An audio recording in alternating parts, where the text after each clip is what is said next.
Hi guys, welcome to the video for lesson number 13 on aseptic technique. I want to take you through the steps of aseptic technique and show you why we do each of the steps. Now I brought some stuff home, but not everything, so please just keep in mind that we're working with what we got. But step number 1 is going to be clean your surface. So right now it's my kitchen counter, but if we were at school, it'd be your lab station. So I have my disinfectant here. You would spray down your lab station and then wipe it up. And we are just making sure that we are working with a clean surface and not going to accidentally pick up any other bacteria that may be on our surfaces. So it's all about, each of these steps revolve around reducing the amount of cross-contamination and making sure that we're only working with the bacteria that we want to look at. So after we clean our lab station, we put on gloves. So I have gloves here. I'm gonna put on your gloves again to prevent any bacteria that may be on your hands from getting into your petri dish. Okay. Now that we have gloves on, we are going to step 3, which I've already done. We have the petri dish here. I did bring this home from school. And if you're looking at the petri dish, there is a top and a bottom to it. So here is the top. It kind of goes around the outside of the bottom. It's a little bit larger in diameter. I'm just going to sit on the bottom half.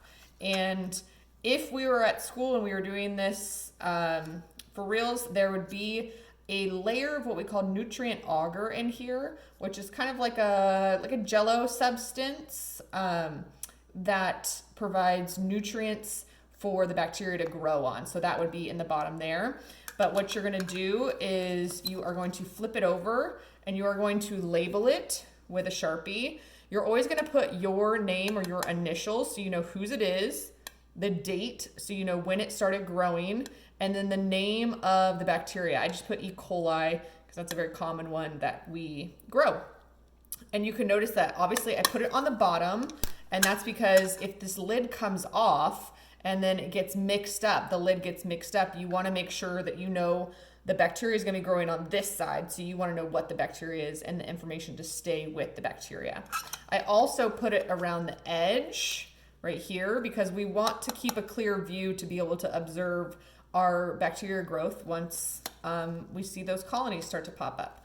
So now that we've labeled our petri dish, we're ready to go. So here's where things get a little interesting.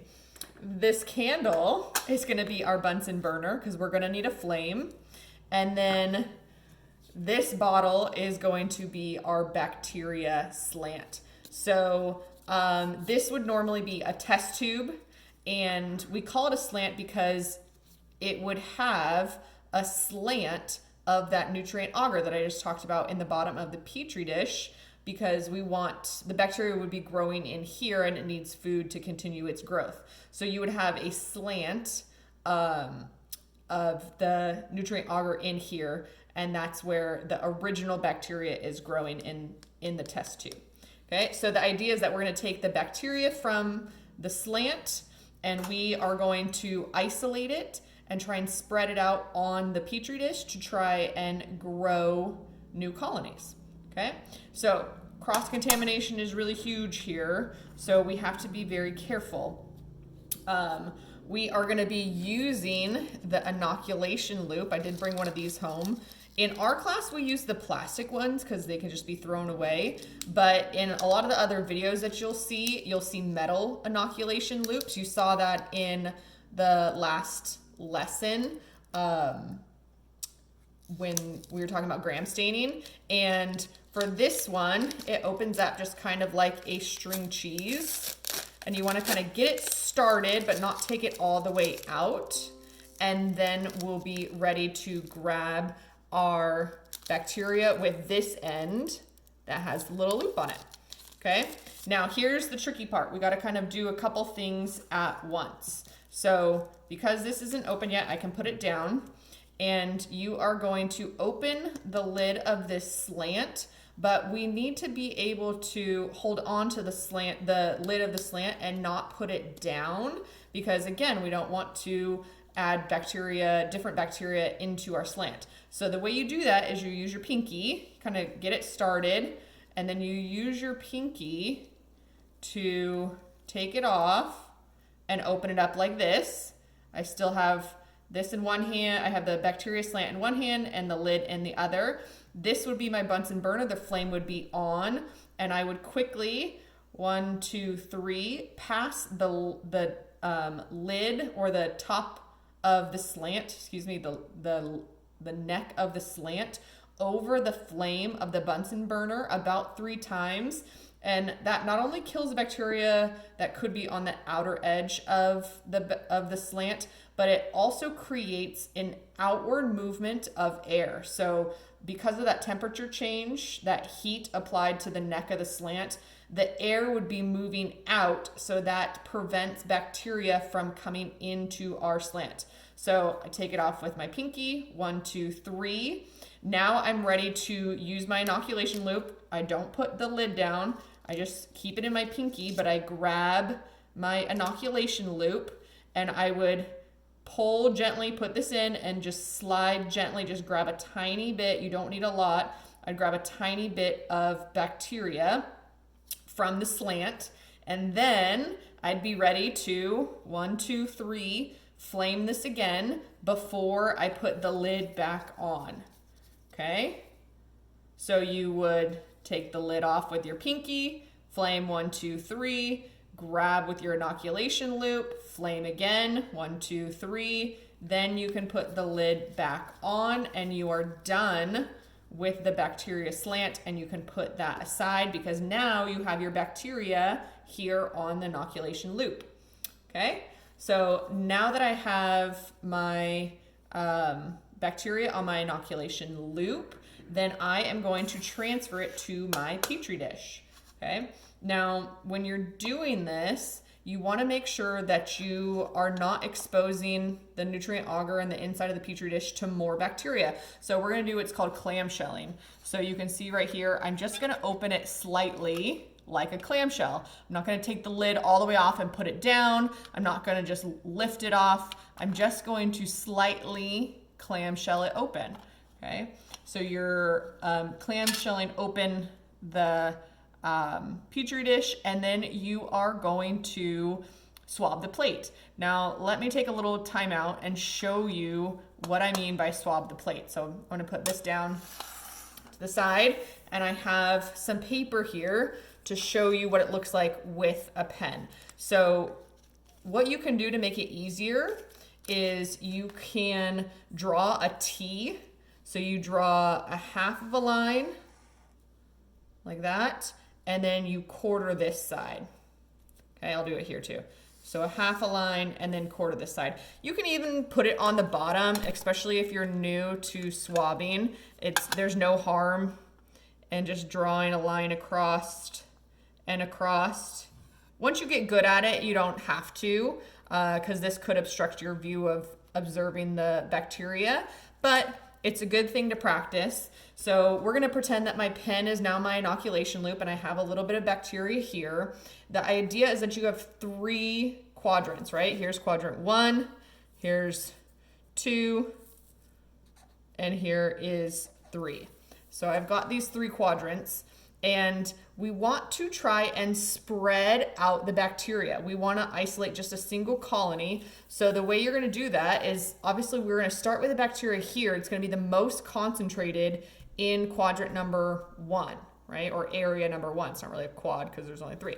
So I'm going to start here, and I'm just going to go back and forth, nice and gentle on top of the nutrient agar. And I'm just going to go back and forth and back and forth and back and forth, just like that.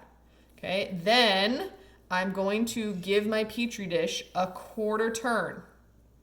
Okay, I give it a quarter turn, and now I'm going to pull one streak from area 1 to area 2. So I'm going to pull one streak over from area 1 to area 2, and then I'm going to drag that out, another quarter turn, and then I'm going to pull one streak, and then I'm going to tail it off. Okay.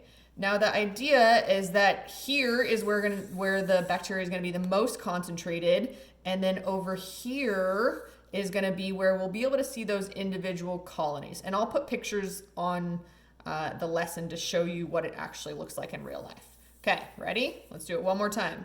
Start in quadrant 1, back and forth, back and forth, back and forth, quarter turn, pull, back and forth, back and forth, back and forth, quarter turn, pull, and tail off.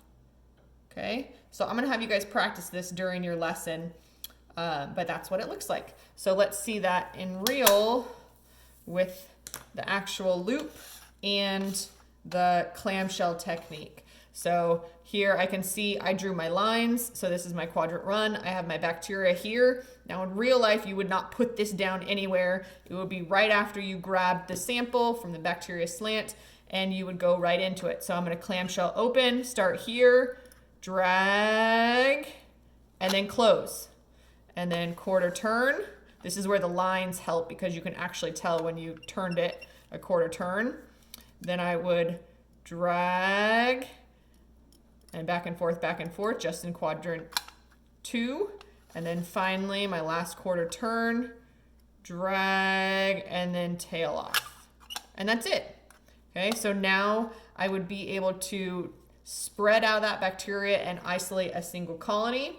When I'm done, because this is plastic, we're gonna put it right back into our package and then dispose of this safely. Okay, then we would, you would take this up, give it to your teacher. We store it upside down so the condensation doesn't interrupt the bacteria. And then this would be incubated and start to grow for a couple days. Then you can go ahead and clean off your surface again. So we would re-spray and re-clean. Take off your gloves, throw those away, and then you would wash your hands. Okay, and those are the steps for aseptic technique to help you with lesson 13.